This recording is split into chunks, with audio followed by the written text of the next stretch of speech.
Am I audible? Yes, ma'am. Yes, ma'am. Okay, so in the last class we discussed कि कैसे insert करते हैं element को और कैसे delete करते हैं. Is that point clear to each one of you?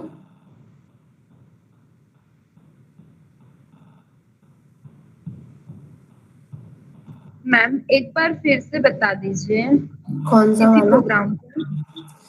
अच्छा, मैम यही जो प्रोग्राम में डिलीशन वाला, ठीक है। हमें क्या करना होता है, देखो डिलीट, अगर आप कुछ भी चीज मान लो कि आप एक रो में खड़े हैं, ठीक है, तो अगर एक रो में एक सीक्वेंस में आप लोग खड़े हैं 1 2 3 4 5 6 ये पोजीशन है, ठीक है। यहाँ से आपने you are standing in a line, अगर किसी को कुछ इमरजेंसी आई और ही हैज टू लीव, है ना, अगर ही हैज टू लीव, तो इन दैट केस जो भी पीछे वाले जो लोग हैं वो आगे आ जाएंगे ना इस पोजीशन पे, वन बाय वन शिफ्ट करके कि ये वाला आगे शिफ्ट होगा, देन ये वाला शिफ्ट होगा, देन ये वाला शिफ्ट होगा। So this is the basic notion here कि हमें क्या करना है कि जो आगे वाली, मतलब इस जगह के आगे वाली पोजीशन पे जो था उसको एक एक कदम आगे, मतलब पीछे की तरफ डालना है। तो 5 पोजीशन पे है उसको 4 पे डालना है, 6th पोजीशन पे है उसे 5 पे डालना है, 7th पोजीशन पे है उसे 6 पे डालना है। वही हमने यहाँ से किया है कि हमने पोजीशन फाइंड आउट कर ली कि कहाँ से कौन डिलीट हो रहा है, कहाँ से कौन जा रहा है छोड़ के। तो उस पोजीशन से लेके एंड तक, ठीक है, जहां तक हमारे एरे का साइज है, उस पोजीशन के आगे वाला एक आगे का कंसीडर करेंगे कि 5th पे जो था उसको 4th पे डाल दो, मतलब पोजीशन पे शिफ्ट कर दो। 6th पे जो था उसको 5th पे डाल दो, 7th पे जो था उसको 6th पे डाल दो, ठीक है। और उसके बाद हमारे एरे का साइज रिड्यूस कर दो, ताकि नेक्स्ट टाइम जब हम ट्रेवर्स करेंगे तो जहां तक हमारा करंट साइज है वहीं तक हमें रिफ्लेक्ट होगा, और जो आगे जो भी वैल्यू थी उससे हमें कोई मतलब नहीं है। हमारा एरे का साइज रिड्यूस होके ट्रेवर्स होके n माइनस माइनस हो जाना चाहिए। Is that clear? अभी कुछ समझ आया? Yes ma'am. So this was all about deletion. अगर एडिशन है, अगर मान लिया कि किसी का कोई रिश्तेदार आया बोला कि यहीं पे आगे घुस जाओ मेरे सामने, तो उस केस में क्या होगा? 1 2 3 4 5 6 7। Thank you. तो उस केस में से मैंने यहाँ पे देखा कि 4-7 लोग खड़े हैं, इसका कोई रिलेटिव आ गया, ये बोला कि तुम जस्ट मेरे पीछे लग जाओ या मेरे आगे लग जाओ। तो लेट्स से कि ये बोला कि तुम मेरे आगे घुस जाओ, है ना, तो ये 3 डैश है ना। तो उस केस में क्या होगा, हमने इसको यहाँ पे इंसर्ट किया इस पर्टिकुलर लोकेशन पे, मतलब जिस पोजीशन पे वो खड़ा है उस जगह उसका रिलेटिव आके खड़ा हो गया, और वो एक एक करके पीछे को शिफ्ट हो गया। पीछे को शिफ्ट होने का मतलब क्या है कि जो आई पे था, जो ए ऑफ आई पे था, उसको ए ऑफ आई प्लस 1 पे शिफ्ट कर दिया, जब तक कि हम लास्ट तक नहीं पहुंच जाएंगे, है ना। अब क्योंकि ये पोजीशन जो 7 तक थी अब वो 8 तक हो गई है ना, हमारी जो लास्ट वैल्यू थी वो 8 तक पहुंच गया है, तो हमें अपना एरे भी अपडेट करना पड़ेगा। तो उसके लिए हमने n प्लस प्लस कर दिया, और जो ए ऑफ आई वाली पोजीशन थी उस जगह क्या डाल दिया, जिस बंदे को घुसाना था उसको एंट्री करा दी। Is that clear? Yes ma'am. Ma'am इससे पहले एक और आप प्रोग्राम बनाई थी, बताई थी ऑलरेडी शॉर्टेड वाला, उसको एक बार रिपीट कर दी। ऑलरेडी सॉर्टेड में भी देखो क्या है, कुछ भी नहीं है। वो भी अब जैसे मैंने यहाँ बोला कि आपका है ये 1 2 4 5, है ना, 7 8, इस तरह के कि अब ये सॉर्टेड ऑर्डर में है लिस्ट, है ना, ठीक है। आप मान लिया कि you are standing in terms of height, अगर हाइट के अकॉर्डिंग खड़े हैं कि ये ऐसा है ना, फिर ये एक बीच में ऐसा, फिर अगेन ऐसे, एंड देन लेट्स से ज्यादा बड़ा बना दिया मैंने, तो छोटा करते हैं।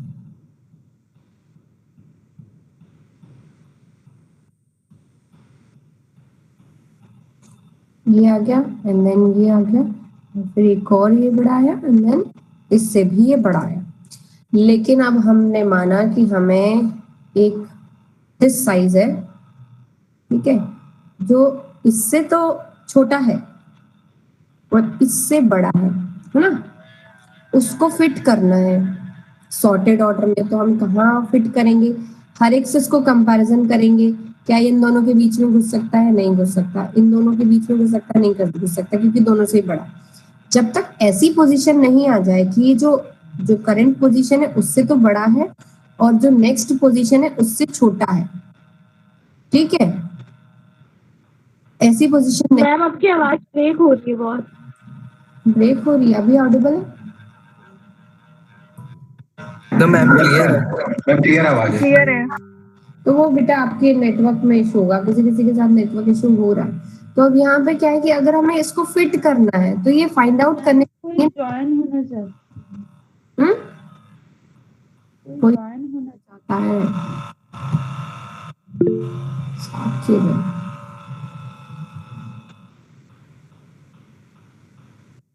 ओहो।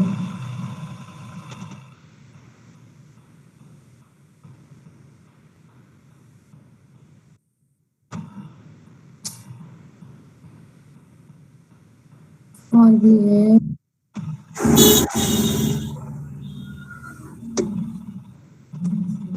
ठीक है, तो कुछ कुछ समझ आ रहा है कि मैं क्या समझा रही हूँ। Sorted order position find out करनी पड़ेगी। हमने यहाँ पे तो देख लिया था कि थर्ड पोजीशन वाले का रिश्तेदार आया था, तो हमें पता है कि थर्ड पोजीशन पे ही उसे इंसर्ट करना है, ठीक है। लेकिन अब इस केस में क्या हम तो हाइट के बेसिस पे सॉर्टेड है, और हाइट तो हमें हर एक से मैच करनी पड़ेगी ना, तभी हमें फाइंड आउट होगा कि कौन सा वाला पोजीशन है जो इस हाइट पे हम इंसर्ट करा सकते हैं, ठीक है। तो उस हाइट को फाइंड आउट करने के लिए हमें दो करने पड़ते हैं, एक तो ith पोजीशन से और एक i+1 पोजीशन से, ताकि जो भी i+1 पोजीशन हो उसमें हम उस हाइट वाले इंसान को ऐड करा दें। Is that clear?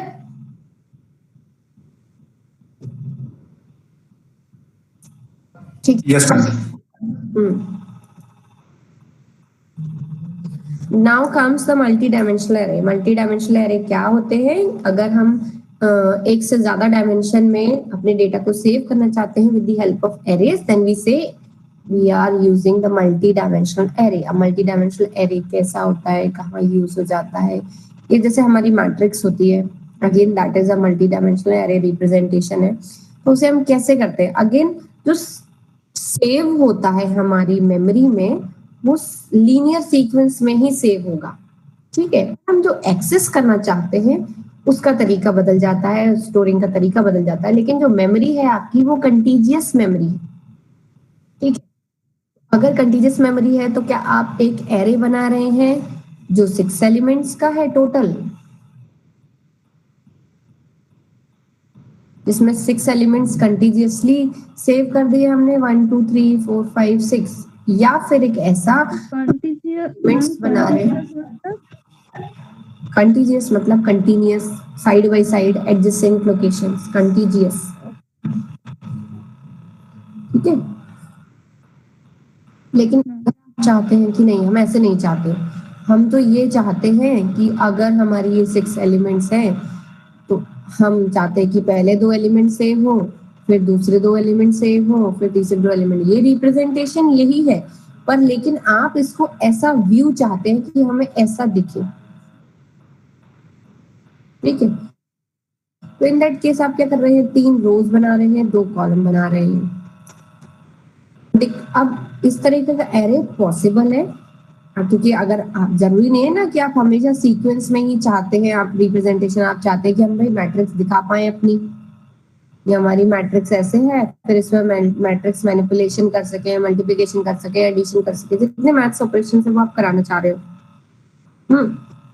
या ऐसा है कि आप इस तरह की मैट्रिक्स बना के स्टार स्टार स्टार सारी एक मैट्रिक्स में दिखाना चाहते हो, तो वो भी पॉसिबल है using this multi dimensional array. आप फॉर लूप से तो वैसे भी कर ही रहे थे, और आप मल्टी डायमेंशनल एरेज के थ्रू भी आप डिक्लेयर कर सकते हैं। अब इस केस में हम क्या करते हैं? 2 डायमेंशनल एरे जो है हम कैसे डिक्लेयर करते हैं? उसमें हम 2 साइजेस डिक्लेयर करते हैं। सेम जैसे आपने एरे इंट एरे 20 डिक्लेयर किया था, तो उसमें क्या कर रहा था? वो 20 एलिमेंट्स का लिए स्पेस रिजर्व कर रहा था। अब इस केस में क्या बताते हैं हम कि इतनी रोज होंगी, इतने कॉलम्स होंगे, ठीक है। एलिमेंट्स अभी भी उतने ही होंगे, तो अगर आपको 20 एलिमेंट्स हम पहले लीनियरली सेव कर रहे थे, अब क्या कर सकते हैं, हमें 20 एलिमेंट्स सेव करने हैं विद 5 रोज एंड 4 कॉलम्स। ठीक है, तो 2 साइजेस स्पेसिफाई करने होते हैं। तो साइज 1 क्या कहता है,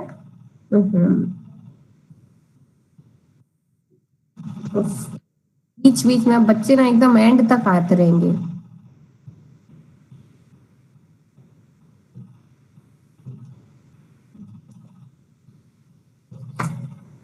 डेटा टाइप क्या बोलता है इसमें कि कौन से टाइप का आप एरे बनाना चाहते हैं।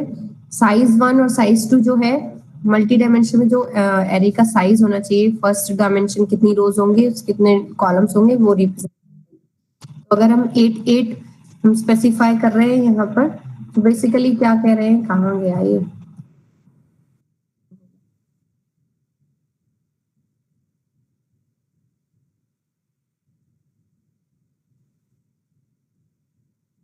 अभी भी शेयर हो रहा है क्या? No ma'am, no ma'am.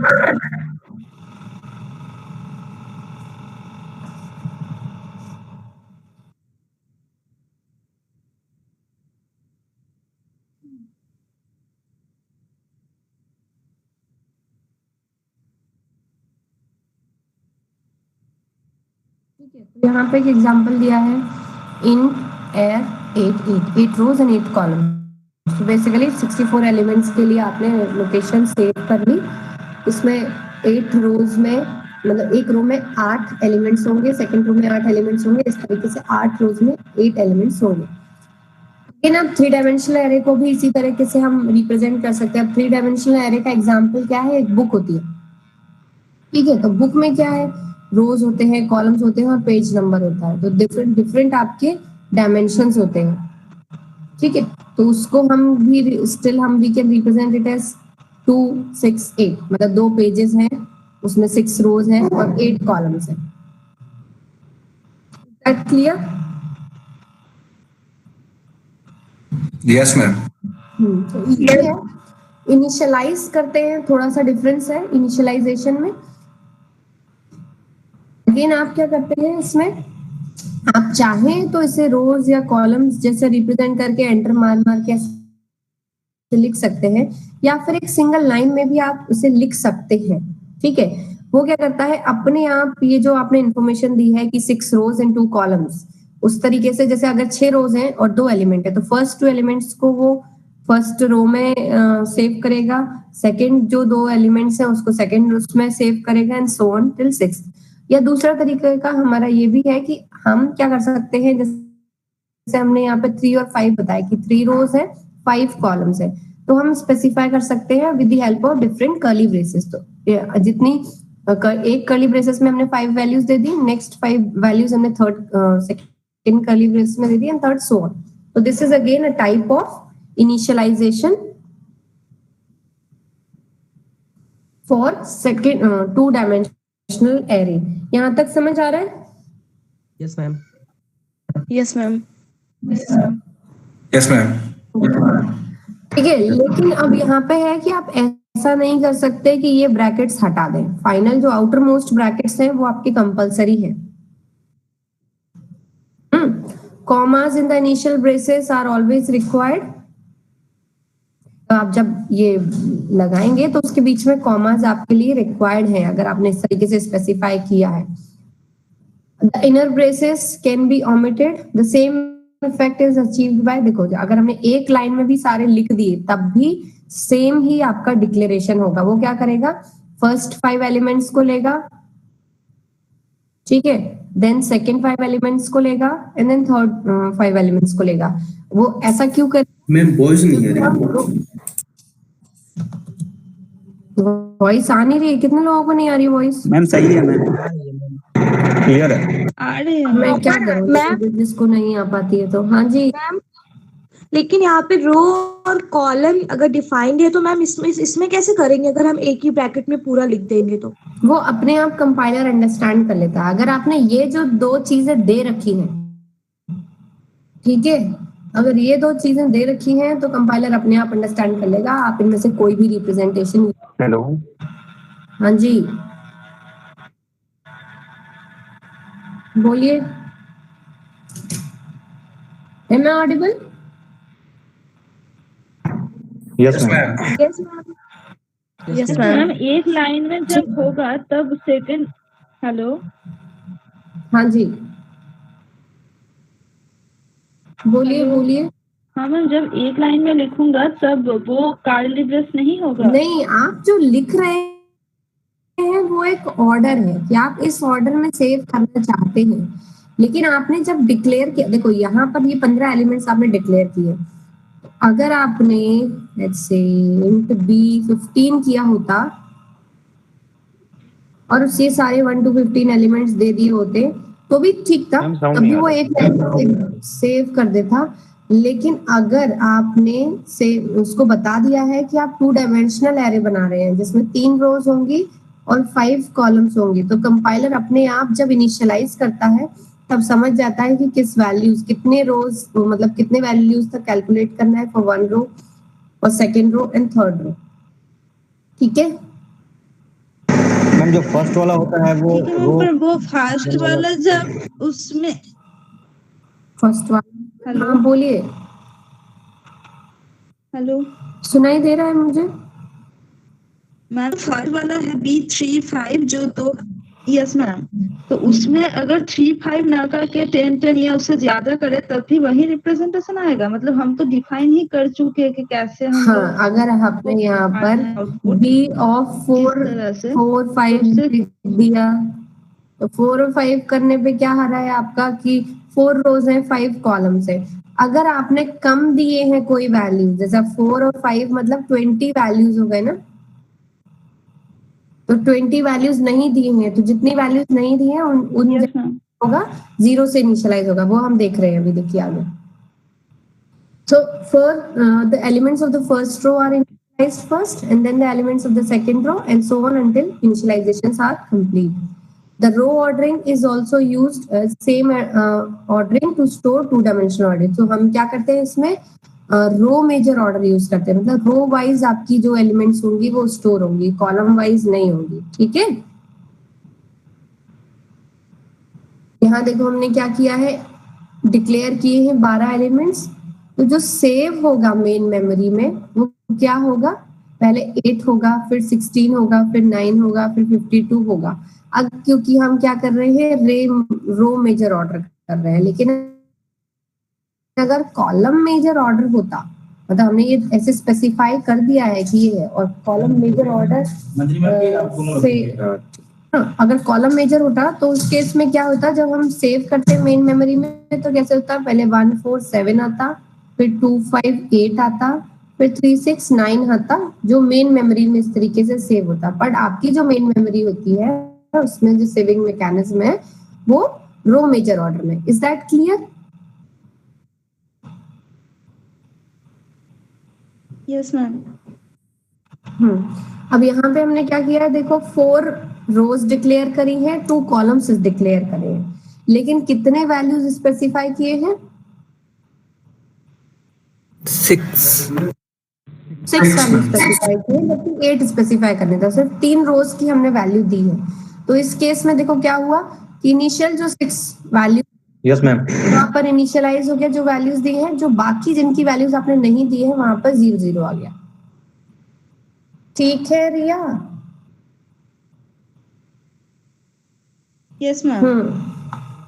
तो एक्सेस कैसे करते हैं हम, अगर हमने डिक्लेयर मल्टी डायमेंशनल टाइप किया है तो आपको एक्सेस भी मल्टी डायमेंशनल फॉर्म में ही करना पड़ेगा। अब अगेन जब आप 5 एलिमेंट्स डिक्लेयर कर रहे थे तो आपकी रेंज क्या थी इंडेक्स की, 0 से 4। अगर आपने 3 और 2 टाइप, मतलब 3 रोज और 2 कॉलम्स भी डिक्लेयर कर रखे हैं, मतलब 6 एलिमेंट्स का ही है, तो बेसिकली 0 से 3 है तो इसकी रेंज होगी 0 से 2, सेकेंड वाले की होगी 0 से 1। यहाँ तक क्लैरिटी है? Hello ma'am. Yes ma'am. Ma'am जब हम लोग 1D एरे करते हैं तो उसमें जैसे यहाँ पर आपने स्पेसिफाई कर दिया कि 3 रो हैं 2 कॉलम है, तो वहां पर जैसे अगर नहीं भी करते थे, खाली ब्रैकेट छोड़ देते थे, बट उसके आगे उसके एलिमेंट्स लिख देते थे तो वो ले लेता था। बट यहाँ पर तो इसमें भी फैसिलिटी शायद कर नहीं सकते हैं, कर सकते हैं इन केस, लेकिन आपको क्या है ना, जो लास्ट साइज है जो 2 है ना बेसिकली, वो हमको खाली नहीं छोड़ना है। मतलब ठीक है। फर्स्ट वाला रो मतलब रो के लिए छोड़ रो सकते हैं हम लोग। खाली छोड़ सकते हैं हम, सेकंड नहीं कर सकते। ठीक है, ओके मैम। क्योंकि जो सेकंड है वही इंपॉर्टेंट है, वही बताता है कि आपकी ब्रेक कैसे होगी। ऐसे तो रो मेजर ऑर्डर ही है ना, लेकिन वो कहाँ कहाँ ब्रेक हो रही है ये उसको बताने के लिए लास्ट हमको स्पेसिफाई करना ही होता है। ठीक है। Okay ma'am. Okay ma'am, thank you ma'am. Ma'am तो उसमें हमें- लास्ट में जो प्रोग्राम लिखा था उसमें जो लूप्स का यूज किया गया मैम, वो कैसे इनिशियलाइज किएंगे, उसका कैसे यूज कौन सा करेंगे? लूप वाला, कौन सा loop? Ma'am 2 for loop use किए हैं ये मैंने दिख रहा है, ये जो अभी स्क्रीन पे। उसमें। Yes ma'am. तो इसमें इनिशियलाइज हमने करा तो है, ये मैंने बताया ना कि 3 है तो 0 से 2 तक होगी इसकी इंडेक्स, तो 0 से 2 तक हो रही है ना ये। अगर ये 2 है तो ये इनर है, ये इनर वाला लूप इसके लिए चल रहा है, आउटर लूप इसके लिए चल रहा है। वो किसी के कोई भी हम कॉरेस्पॉन्ड कर सकते हैं, ऐसा कुछ नहीं है।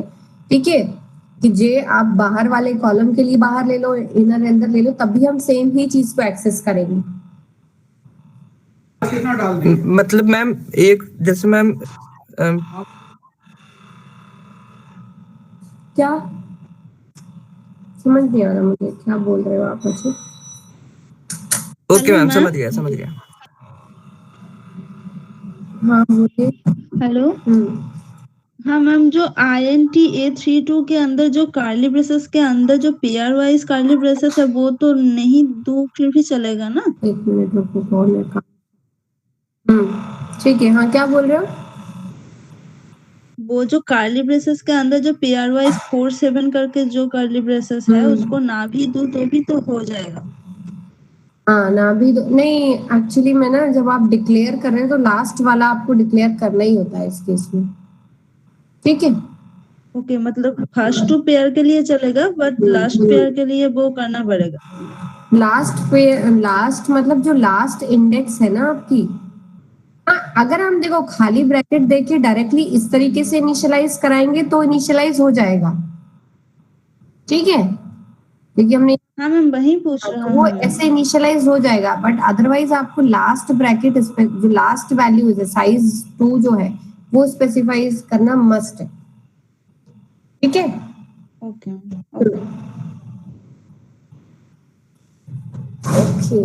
जैसे मतलब अगर आपने डायरेक्टली इनिशियलाइज नहीं किया इन दैट फॉर्म, आपने सिर्फ डिक्लेयर किया है तो आपको वो करना पड़ेगा। चलो ये प्रोग्राम ट्राई करके देखो। 4x5 का एरे बना रहा है इंटीजर का in the increasing order. Select values को स्टोर करना है इनमें।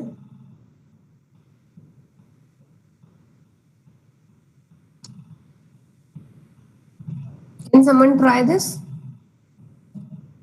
बेसिकली 2 एरे बनाने हैं हमें, int 2d करके 4 5, 2d ऐसे नहीं आएगा। ठीक है, इसका नाम रख दिया हमने एरे 1, 4 और 5 है। दूसरा एरे हम बनाएंगे int एरे 20, एरे 2 20। ठीक है, सबसे पहले क्या करना है, हमें वैल्यूज को स्टोर करना है। कहाँ तक? इंक्रीजिंग ऑर्डर में स्टोर करना है, तो 20 वैल्यूज इसमें स्टोर होंगी। तो जैसे हमारा में क्या बेसिकली हमको क्या करना है कि यहाँ पे 4 रोज है, 5 कॉलम्स है। What we need to do here, 1 2 3 4 5 6 7 8 9 10 11 12 13 14 15 16 17 18 19 20 ये है। इसको हमें पहले स्टोर कराना है। कैसे कराएंगे बताइए?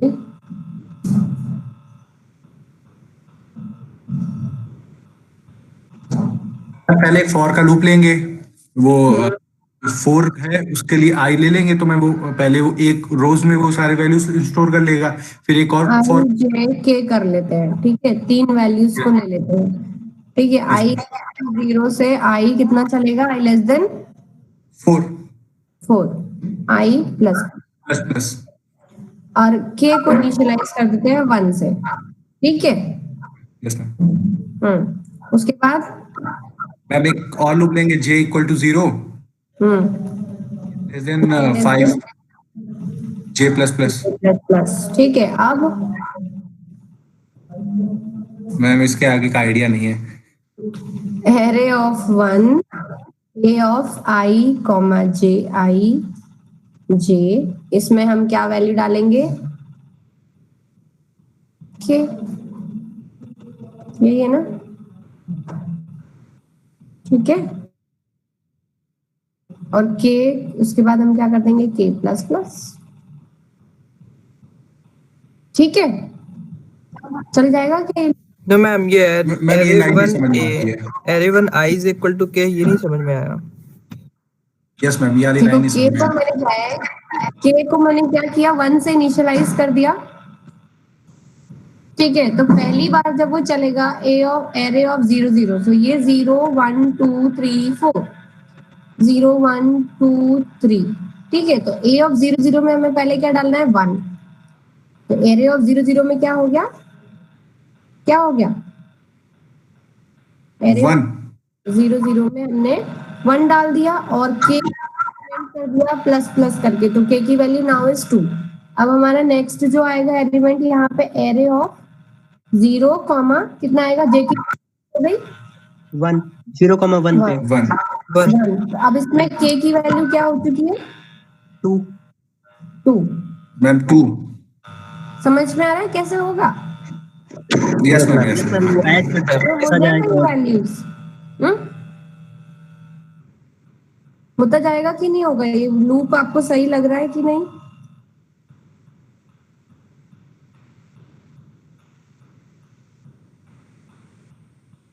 देखो ये वैल्यू कहाँ तक चलेगा? j की वैल्यू आपकी आएगी j लेस देन 5 तक, मतलब जब तक array ऑफ 0 4 आ जाएगा। 0 4 पे क्या वैल्यू आएगी? यहाँ पे है 5, तो 5 आ जाएगा इस पे।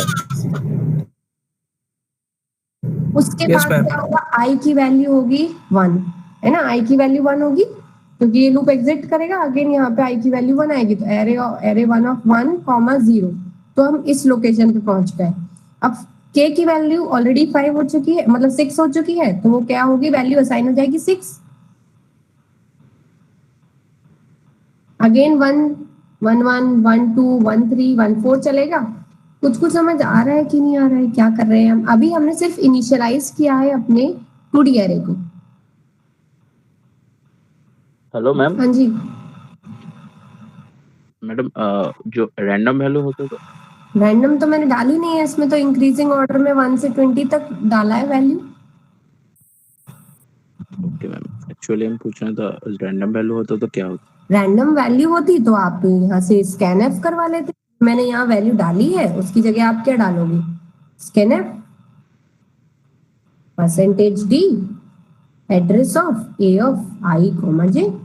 अपनी वैल्यू आप यहाँ से इनिशियलाइज करा लो। मैंने यहाँ पे जो कराया है वो इनिशियलाइज ही कराया है, initialising of value in the increasing order मैंने इनिशियलाइज करा दिया उसको। ये लिखा है ना इसमें, इंक्रीजिंग ऑर्डर में आपको डालना है वैल्यू, तो इंक्रीजिंग ऑर्डर मैंने इनिशियलाइज करा दिया है। आप चाहें तो अपनी रैंडम वैल्यू स्कैनएफ करके उसमें असाइन करा सकते हैं। बेसिकली हम इनिशियलाइज ही करा रहे हैं यहाँ पर एरे ऑफ 1, ठीक है। अब जब ये इनिशियलाइज हो गई, वी नो कि दिस इज द सिचुएशन। अब हमें क्या करना है? ये जो वैल्यू है उसे हमें किसमें असाइन करानी है? एरे ऑफ 2 में।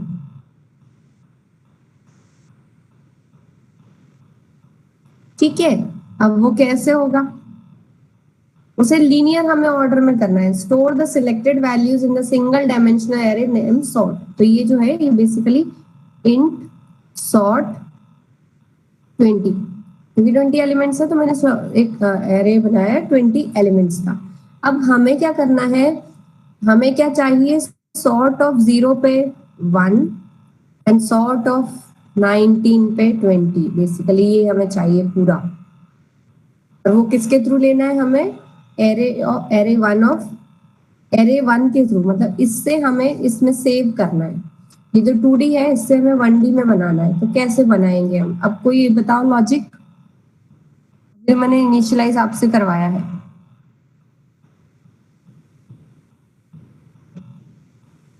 मैम k की वैल्यू स्टोर कराते हैं जो के की वैल्यू आ रही है। Very good. अगेन हम क्या कर सकते हैं कि या तो आप इसी लूप में कर दो, या आप क्या करो कि दोबारा ये दोनों लूप चलाए हमने, for i is equal to 0, i less than 4, i plus plus, k की वैल्यू हमने इनिशियलाइज कर दी कहां से, 0 से, ठीक है। For j is equal to 0, j less than 5, j plus plus, ठीक है। उसके बाद हमने क्या किया, sort of k equals to क्या आएगा,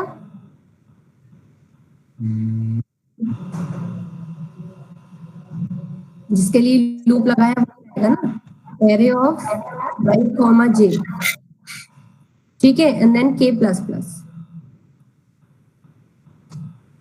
ठीक है।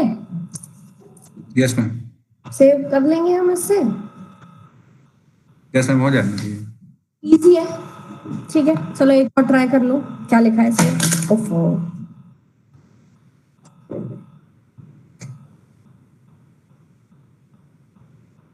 चलो बताओ ये कैसे करेंगे। एक मैंने सॉल्व किया, एक तुम लोग सॉल्व करो।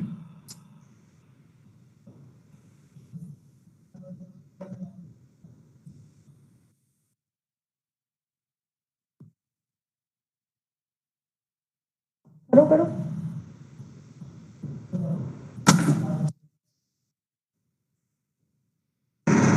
मैम पिछले वाले में प्रोग्राम करने पे एरर आ रहा है, कन्फ्लिक्टिंग टाइप्स ऑफ एरे। आपने अलग अलग टाइप का एरे डिक्लेयर किया होगा, इंटीजर टाइप का नहीं डिक्लेयर किया होगा। एरर तो नहीं आनी चाहिए। देखो टाइप में अगर कुछ आ रहा है तो आपने दोनों अलग अलग टाइप के एरे डिक्लेयर किए। मैंने तो अभी उसमें कुछ भी टाइप से रिलेटेड आपको कुछ भी नहीं बताया। किसी ने कोड किया उस पर्टिकुलर प्रोग्राम को?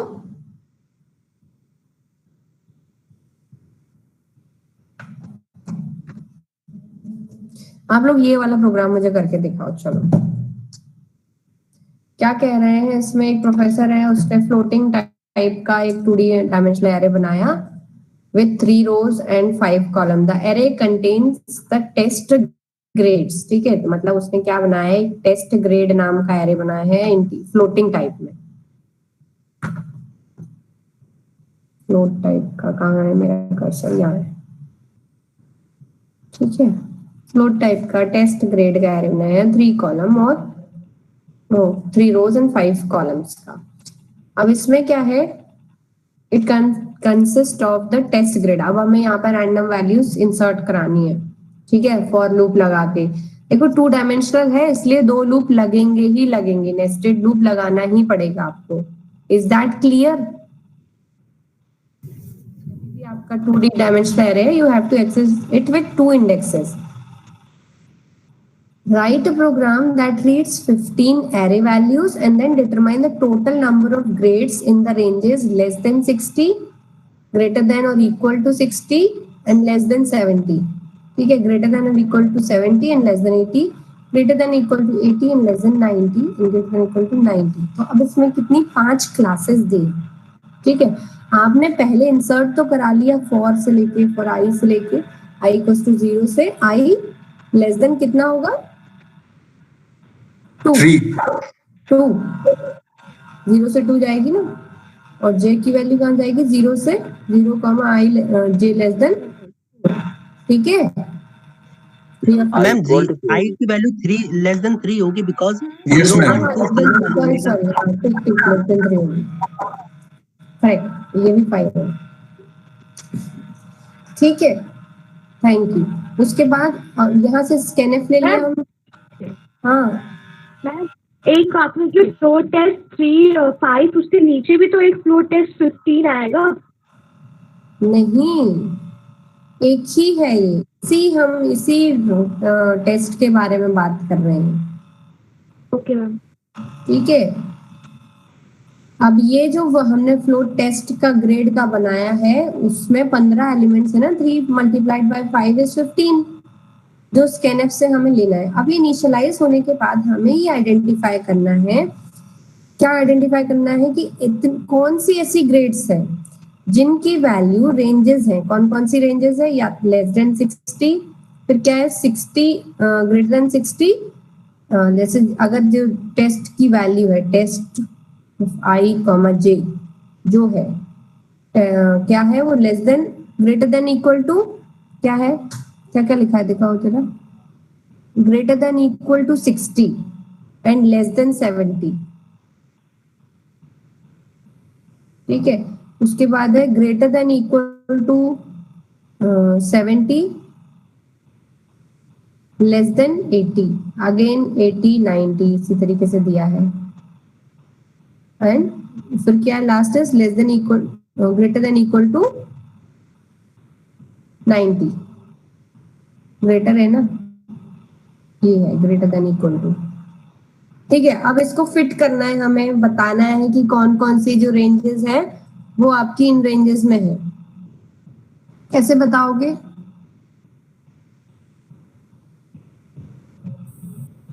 मैम इफ की कंडीशन लगा के इफ एल्स इफ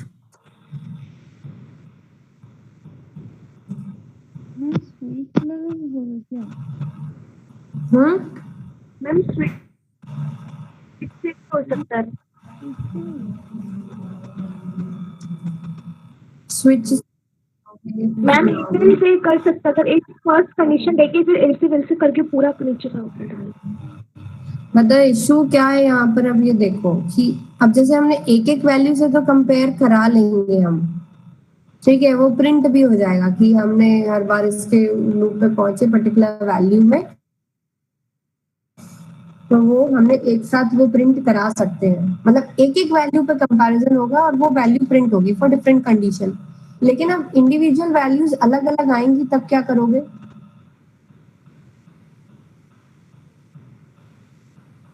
जैसे पहली वैल्यू टेस्ट करी वो बिटवीन 60 टू 70 थी तो वो प्रिंट कर दिया कि लेस देन 70 और 70 आ गया और उसके बाद नेक्स्ट एक और वैल्यू आई वो 70 टू 80 के बीच में थी तो वो ट्रू हो गया उसके बाद अगेन 60 टू 70 की रेंज की एक वैल्यू आ गई तो वो कैसे हम एक साथ कैसे प्रिंट करेंगे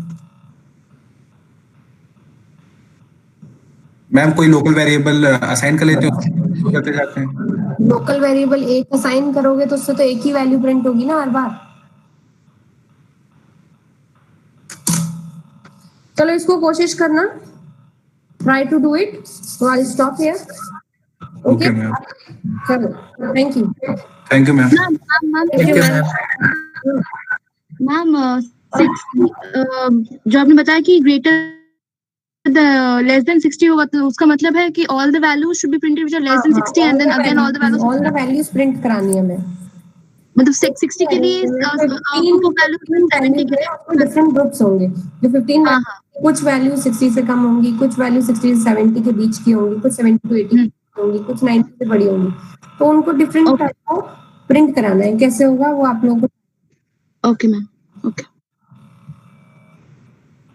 thank you ma'am thank you ma'am thank you ma'am thank you ma'am